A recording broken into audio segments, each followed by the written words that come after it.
Alors donc, monsieur Odilon Mahomi, nous allons entamer donc le premier thème.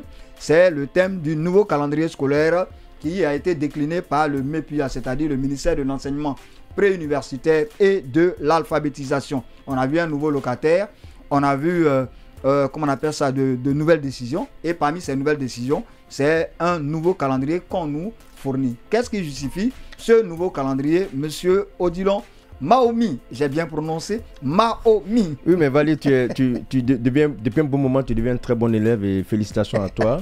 Voilà, tu ne cesses d'engranger de bonnes moyennes. Il n'y a pas de problème. Voilà, alors pour être plus sérieux, il y a quand même au cours de l'année scolaire 2023-2024 des faits extérieurs, donc des cas de force majeure qui ont forcément sont venus ici perturber le cours normal de l'enseignement en République Guinée.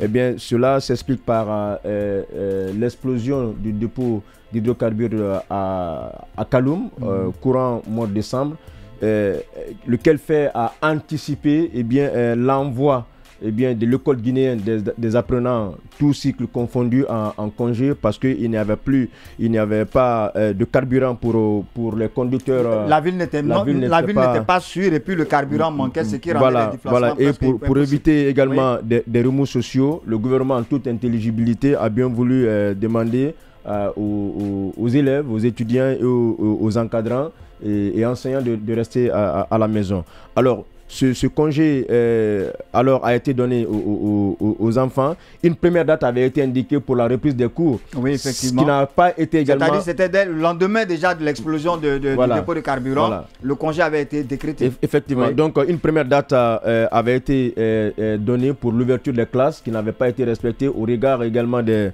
circonstances, des réalités qui se présentaient face au gouvernement. Et ça, c'était le premier cas. Le deuxième, c'est également cette grève qui avait été à laquelle le mouvement syndical guinéen avait appelé tous les travailleurs, parmi lesquels ceux du secteur éducatif. Donc c'était l'intersyndical même, c'était même les centrales qui avaient donc lancé un mot d'ordre de grève. Le mouvement syndical guinéen. Donc du coup, cela également a perturbé le programme de l'enseignement aujourd'hui. Durant encore une semaine. Alors, et ceci étant, à la reprise des cours, il y a quand même... il a fallu pour les responsables de l'enseignement en Guinée de revoir un peu le programme parce qu'il a été antérieurement perturbé. Alors, par rapport à ce réaménagement, de nouvelles décisions avaient été prises. Si, par exemple, initialement, la fin des cours au compte de cette année était prévue le 18 mai 2024 et également du 30 mai au 6 mai, cette période était indiquée pour procéder aux examens blancs au compte de l'année 2024. Et le 10 entre le 10 et le 30 mai, entre le 10 et le 30 juin, cette période également avait été indiquée pour donc c'est-à-dire au plus tard le 30 juin, tous les examens nationaux devaient être terminés. Maintenant, après la prise de fonction par le nouveau locataire... Oui, et puis il y avait le congé de Pâques qui avait été évoqué. Beaucoup s'attendaient à ne pas avoir de congé de Pâques cette année. Effectivement. Mais M. Paul s'est dit, on a décidé. Voilà. Et par rapport à cette première décision, pour pallier un peu à ce retard qu'a connu l'éducation dans notre pays, on avait décidé de mettre de côté les congés de Pâques. Maintenant, à l'arrivée du nouveau locataire du MEPUA, M. Jean-Paul Sédi, avec l'inspecteur général de l'éducation, M. Morla Yatara. À la tête de laquelle se trouve M. Morla Yatara, un travail réaménagement a été fait quant à ce calendrier-là. Et le nouveau calendrier nous montre ceci. Donc du 30 mars au 6 mai, ce sont les congés de Pâques, dont les congés de Pâques ont été retenus. On voit une semaine, mais là, je n'ai pas vraiment bonne souvenance, mais j'ai comme l'impression qu'habituellement, le congé de Pâques dépasse... Durait un peu plus que ça, à peu près 2 semaines. Voilà. Mais cette fois-ci, on les avait réduits. Voilà. Et aussi, il faut remarquer qu'on a utilisé certains jours, par exemple, à l'élémentaire, qui ne devaient pas être utilisés, c'était les jeudis. Habituellement, les jeudis, il n'y a pas de cours à l'élémentaire.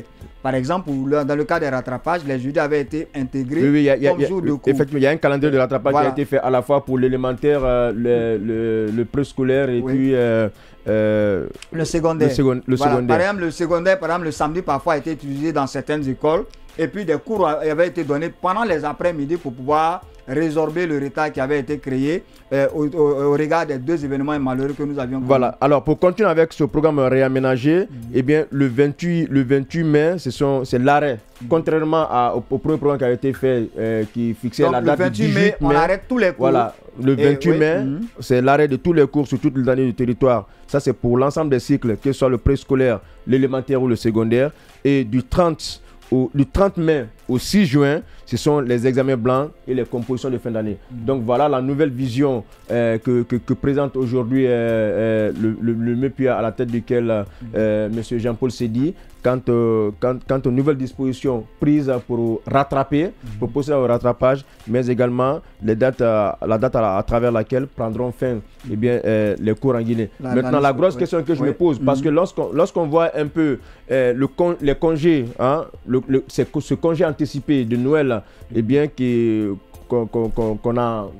auquel l'enseignement avait été invité à respecter et qui avait été quand même, hein, je le disais, il y a eu une première date qui avait été fixée, qui n'a pas, pour la reprise bien sûr, mais qui n'avait pas été respectée. Donc on a eu une longue période de congé. À celle-là s'ajoute également la grève.